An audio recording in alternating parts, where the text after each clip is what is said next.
So in terms of these webinars, so this is the first one we're doing of this series, and the reason we got to sort of focus on organisational readiness is that I believe, and probably I was guilty of this in the past also, of some of the projects that I was involved in.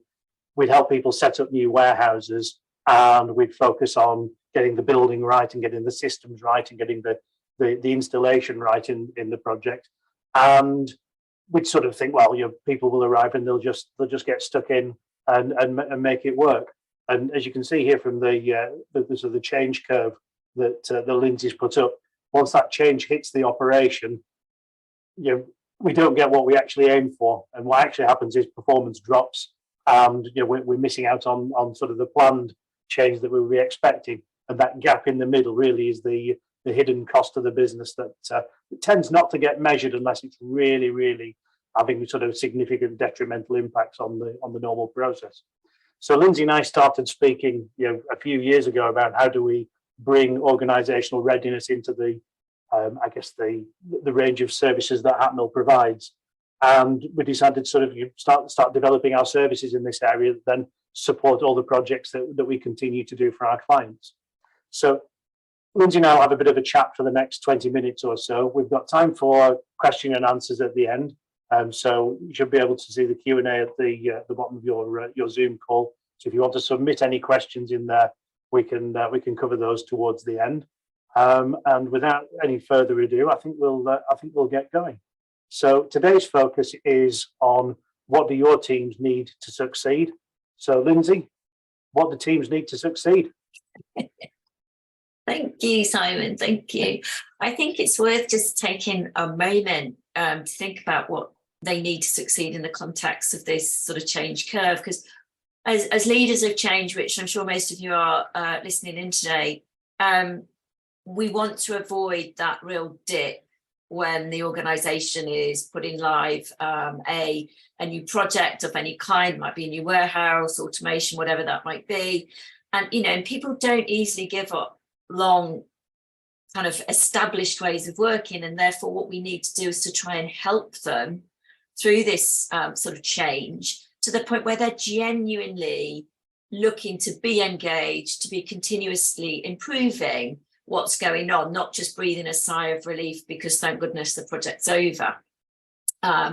So we looked at it from a people perspective of what does the organisation need, and therefore what are the phases that it will go through during this change, and how might our support for the people need to kind of differ between these different phases. So right at the beginning of any change, we talk about, is the organisation ready for the change to hit, for the project to go live, and what can we do to help everyone be ready for that change, not just those involved in the project, but those that are impacted by the changes it's bringing. And then, as in any operational environment, we want reliability. We absolutely want to make sure that we know what's coming, that we feel in control, that we know what path to take when there are bumps in the road. And so what can we do to help the team as a whole to kind of feel that things are going to be reliable, especially from a leadership perspective. And then finally, as I said earlier, we don't want to breathe a sigh of relief and think, thank goodness it's over. What we do want to do is to say, right, we're now ready for continuous improvement.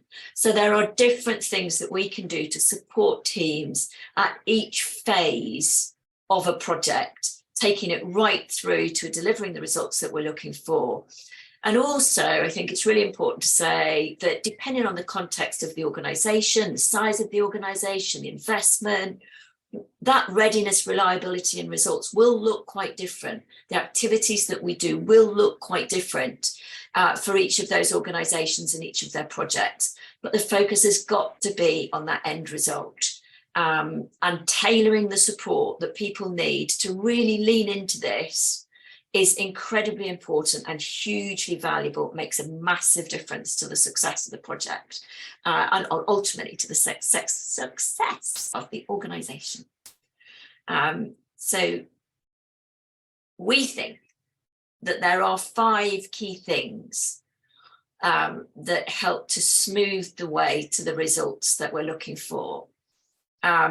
We're going to focus on one in particular today, but just to give you a view of sort of what we think oils the wheels.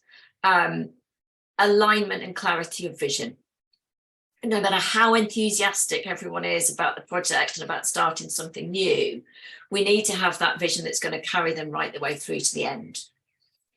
We then need to make sure that we know when we get there. So really clear measures of success, whether that's productivity or customer service or a new customer proposition. What is it going to look like when we get there? Our focus for today, which I'll come back to, is capability and capacity.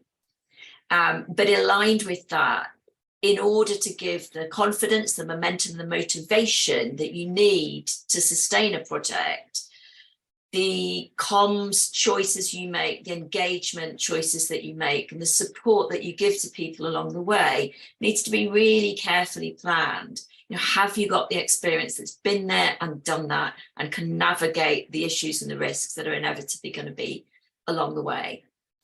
And then finally, the fifth thing that we talk about when we're helping to sort of help projects and organisations be ready for the change is be really clear on where the ownership and accountability sits. That leaders throughout the organisation, not just those at the head of an organisation chart, but those that are going to lead this throughout the organisation, are really clear on what it means to sponsor the change. So understanding as a leader, why do you want this to work? Being really active and visible with your teams, paying special attention to those that are going to be owning and living with this change once it goes live, because at that point the expectation passes to them. So these are the 5 things, and we'll cover more of them through the other webinars that Simon mentioned. But we really put quite a lot of store in focusing on these to help get organisations ready to navigate whatever's going to come. I know we're covering some of these and we're focusing on one today. Are any of these more important than the others? I would say not. I would say if you've got a missing ingredients, you're introducing risk and you're increasing the possibility of falling into that dip that was on the previous slide and kind of lingering in there longer than you need to be. In any operation, there's always that focus on productivity and cutting out waste. And all of these things are relatively straightforward to do. And if you do them all, you've got a much stronger chance of getting to the end and getting the results that you want. And why would you introduce risk if you didn't have to? Because you wouldn't do it in any other part of the organisation. Okay, great. Thanks, Lindsay. So to the focus of today. When we talk about capability, I think it's just worth sort of focusing on what we mean. So we mean the expertise that you've got in the organisation, the years of experience, the success stories, the things that people can pull on to draw in the depth of experience that is going to help in any particular situation. Capability is also a kind of an outcome of how capable your projects have been delivered in the past, how successful have they been in the past.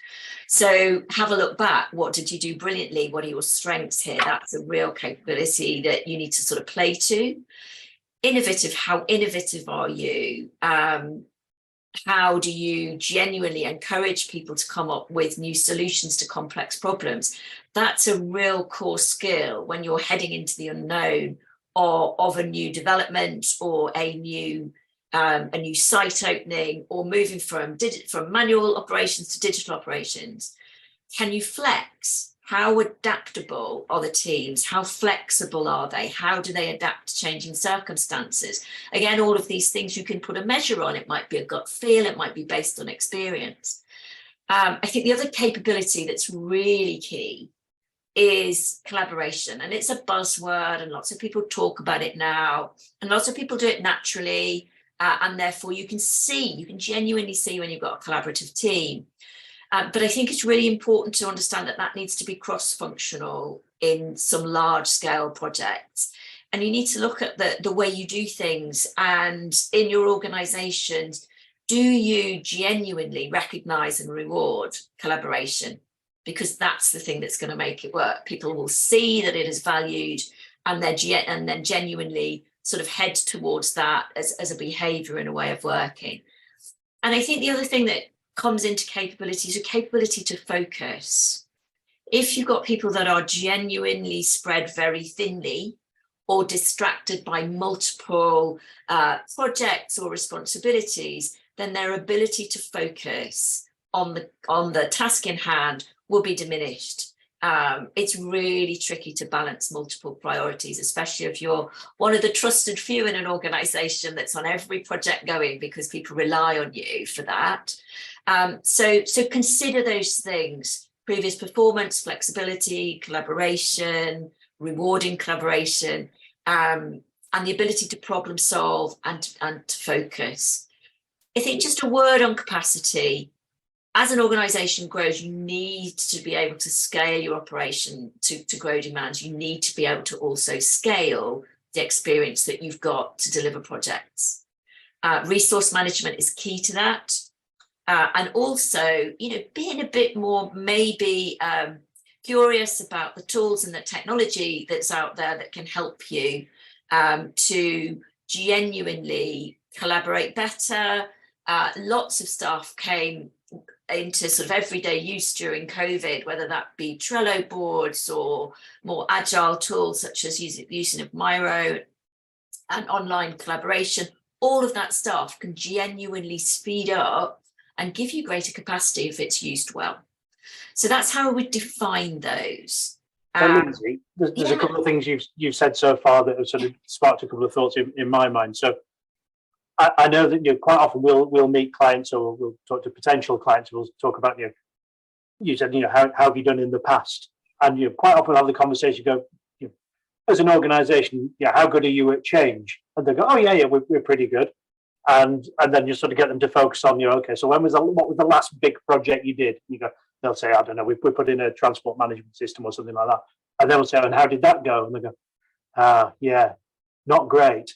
But there's still this sort of feeling of, they're proud of the organisation they work in. They think it's a capable organisation, but sometimes the reality is slightly apart from that.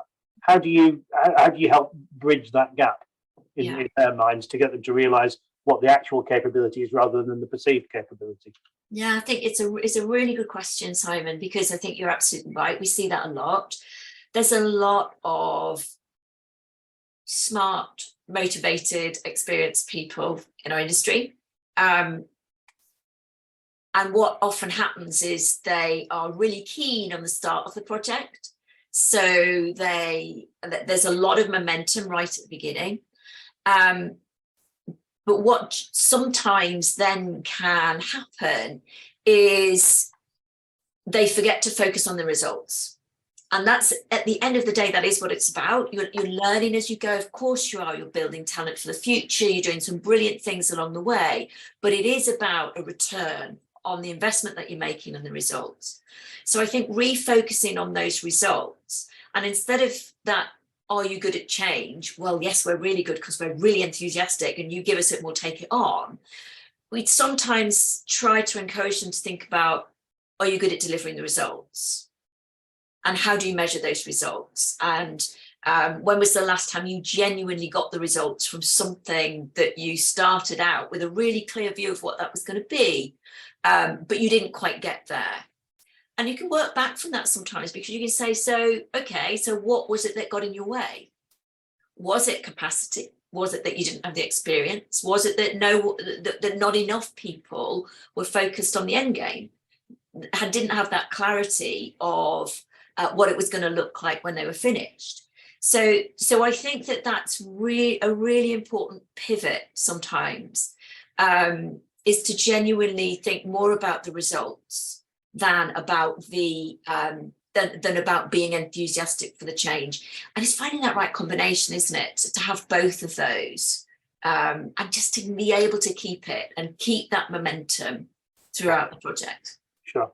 And another point, if I may, you talked about capacity, and you talked about that sort of small group of people, often maybe no more than 3 or 4 people, even in a large organisation, who have to be involved in everything because they carry with them a body of knowledge in their heads. Yeah. How do you measure the capacity of those people to take on more, or when to say, no, we can't ask them to do more? Yeah. There's something that can be incredibly simple but very powerful, which is sitting with them and looking at their diaries.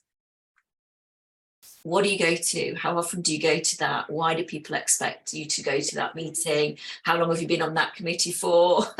Those sorts of things. That's quite a powerful way of understanding where people genuinely need to be. I think there's also a bit of a watch out in terms of those that are those trusted individuals and they themselves don't like to let go. They want to be the one that's going to all of those meetings. So you need to think about what's the next thing for them. If they weren't in that meeting, what other value could they be adding to the organisation? What other things could they be involved in? And how could they nurture, if you like, the next group of talent to come through? And it's a different responsibility, but equally valuable to the organisation. If you can then start to build that pool of talent much more broadly. So I think it is reviewing what they're currently doing, encouraging them to be actively involved in building the talent for the future, so it's not just them, but genuinely using their expertise across the organisation really wisely. If they could advise rather than do, review rather than be the one that's kind of in the thick of it, then their ability to use the same amount of time but to have broader influence in the organisation will increase hugely. Right. Okay. Great. And in terms of sort of, sorry, I've drifted on to Q&A almost for my benefit. But in terms of culture, is it better to have a can-do culture or a pessimistic culture when you're delivering change? That's a brilliant question. You could have given me that one before. Sorry. I think when you are delivering change, you've got to have a really good mix of those that can see the future and see why it's going to be better. Everyone wants to win. Everyone wants to feel like they're part of a winning team. And I think that's really, really key. And not so much pessimism in the team, but a bit of realism is really important so that you can take that forward view of what's going to get in the way and genuinely spell those things out and do something about it. Especially if you're noted in the organisation for always having the same problem. Oh, every time we start something like this, it fizzles out, for instance, yeah. or whatever that might be. I do believe that it is really key to look ahead right at the beginning, to take the advice of the pessimists so that you can understand what the bumps in the road might be, but then use the momentum and the energy of those that believe they can conquer the world to genuinely push through as quickly as possible to the results at the end. And, maybe it is that you mix up the capability and the capacity in your team to do that. And I'm the eternal optimist, but I do think sometimes playing the role of that sort of the one that can see all the problems can be really quite valuable to project teams. Have you thought about this if it gets in the way? What will you do if this happens? And there's only I would say 6 or 8 categories of, if you like, challenges and risks that you have to look at. This is not an endless, let's brainstorm this for weeks till we bottom out every risk. It's about looking at the categories.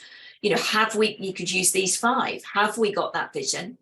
Oh, no, I don't understand it. I don't think enough people understand it. There you go. There's a risk. There's somebody being pessimistic. Convert them. Yeah. Find the words and the language to convert them on each of these 5 pieces, and the chances are you'll smooth the way. Great. Fantastic. Just conscious of time, we're heading into sort of Q&A. Are there a couple of points that you still wanted to get across before we move into Q&A? I think it's probably worth just saying a summary of the ideal in terms of capability, capacity and experience. Make sure the team are focused. that they've got shared and clear priorities, and that there's a really good mix of experience for the job that you're particularly doing. And also, I think, opportunities for the team to learn are important, and give them the tools to do a good job. Don't leave them in a place where they really want to do a good job, but they can't because they haven't got the technical staff or the support or the training that they're going to need. And genuinely manage the challenges. I do think that if we can, if you like, continually adapt and expand in an organisation to do these things better, to build our own toolkits, to build a way of working that we flex every time we do a new project, but we don't miss anything out. I think that's really important. And that's kind of what we do with our clients. We have got frameworks, we have got toolkits, we have got things that can get us a bit of momentum to get us going. But it's not a one size fits all, and getting clients involved in adapting those toolkits and frameworks to work in their particular environment is one thing that I think we've learned over the last couple of years to do that really well, and the power of it being relevant to them and using the language that's going to go down well across the whole organisation. Okay, brilliant. Thanks, Lindsay. So for that summary, let's move into some Q&A. If anyone wants to ask any questions, then please pick the question option at the bottom of the Zoom and submit them.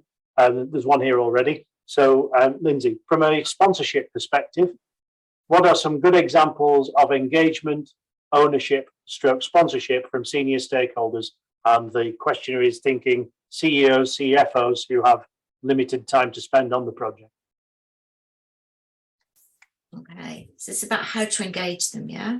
Yeah, so what are good examples of where CFOs, CEOs have been well engaged? Yeah. And what does good look like from a project point of view in terms of getting them on board and their support? Yeah, absolutely. I think that the key is understanding their agenda.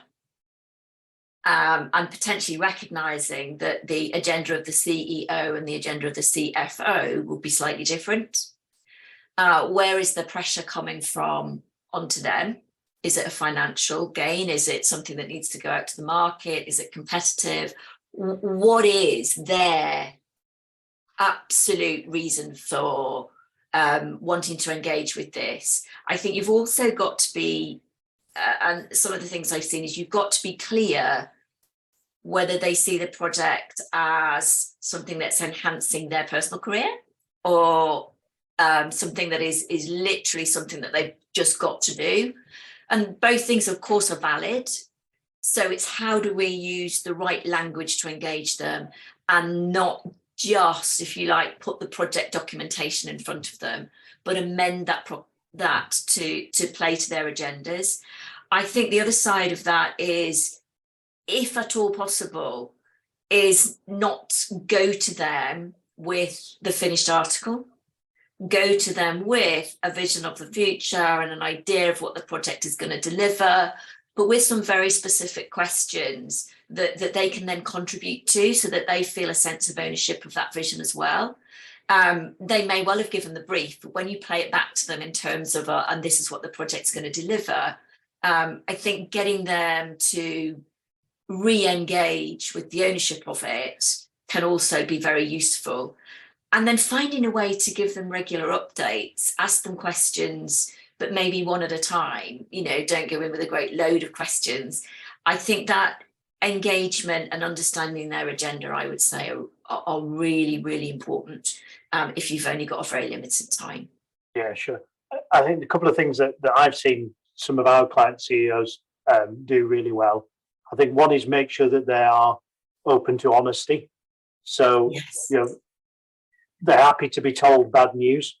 Yeah. And there's a theme in several projects I've been on where there's a culture of you can't put a project to a red status because it's not acceptable and things like that. So having a senior sponsorship who are open to knowing problems are reality, and it's best to know about them if we're going to deal with them properly.